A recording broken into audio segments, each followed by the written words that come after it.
Chouaïb et le peuple de Madian. La cité de Madian s'étirait, vaste et dorée, sur les routes caravanières. Fille d'Ibrahim, elle avait troqué la pureté de ses origines contre le faste du commerce. Ses tours de pierre côtoyaient le désert, et la richesse coulait comme le vent du sud, chaude et incessante. Mais l'âme de Madian était en friche. Le péché de Madian n'était pas une statue visible, mais une maladie du cœur, l'avidité. Sur la place du marché, l'injustice était la monnaie courante. Les balances mentaient, les mesures se rétractaient. Ils prenaient plein poids et donnaient au compte-gouttes, semant le désordre sur une terre que Dieu avait destinée à l'ordre. Alors se dressa parmi eux Chouaïb, homme d'une éloquence saisissante. Sa parole ne cherchait pas l'or, mais la vérité. Ô mon peuple, adorez Allah, vous n'avez point d'autre divinité en dehors de lui. Son appel était un rappel à la source de tout bien, y compris la prospérité. Il y a la foi à l'éthique. Donnez la pleine mesure et le bon poids. Ne lésinez pas sur les biens des gens et ne semez pas la corruption sur la terre après sa réforme.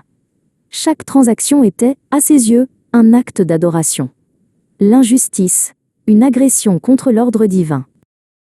Les notables, menés par Harith, rétorquèrent, la fierté blessée. Ô Chouaïb, est-ce que ta prière t'ordonne de nous faire abandonner ce qu'adoraient nos pères, ou de ne plus faire de nos biens ce que nous voulons? L'argent, pour eux, était la seule idole, et leur volonté, la seule loi. La confrontation se durcissait.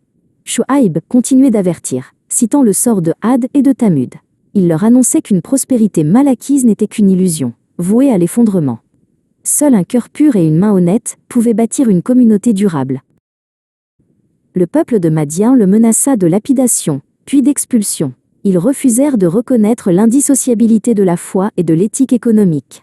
Ils avaient choisi la voie de l'injustice systémique et leur entêtement avait scellé leur destin.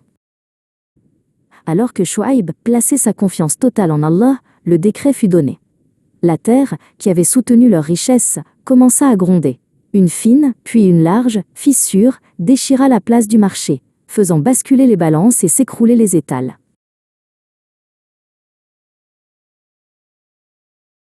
Ce fut le rajfa, le tremblement de terre d'une violence inouïe. Le sol se liquéfia sous leur fondation d'injustice. Puis vint le saya, le cri terrifiant, qui déchira l'air et l'âme. La terre les engloutit, ne laissant que le silence là où se trouvait l'arrogance et le brouhaha du commerce malhonnête. Au matin, là où s'étendaient les demeures d'Harith et des notables, il ne restait que des ruines silencieuses. Ils gisaient sans vie, punis pour avoir choisi l'injustice et la fraude. Seuls Chouaïb et ceux qui avaient cru, comme Salim, furent épargnés.